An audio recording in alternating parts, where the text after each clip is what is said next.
আমরা অনেক সময়ই লেখার সময় কয়ে হ্রস্বইকারে কি এবং কয়ে দীর্ঘইকারে কি এর মধ্যে গুলিয়ে ফেলি, বুঝতে পারি না কোনটি ব্যবহার করা সঠিক হবে।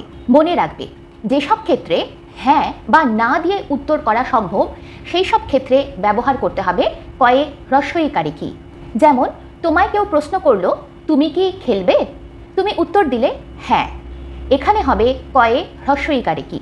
কিন্তু অপরদিকে যেখানে প্রশ্নের উত্তর দিতে হয় বিশদে, হ্যাঁ বা না দিয়ে প্রশ্নের উত্তর দেওয়া সম্ভব হয় না। যেমন, যদি প্রশ্ন করা হয় তুমি কি খেলবে এবং তুমি যদি উত্তর দাও ক্রিকেট, ফুটবল বা লুডো খেলবো, সেক্ষেত্রে বাক্যে ব্যবহার করতে হবে কয়ে দীর্ঘইকারে কি। এছাড়াও বিস্ময়সূচক বাক্যে হর্ষ বা বিষাদ বোঝাতে ক্রিয়া বিশেষণ বা বিশেষণের ক্ষেত্রেও বাক্যে কয়ে দীর্ঘইকারে কি এর ব্যবহার হয়ে থাকে।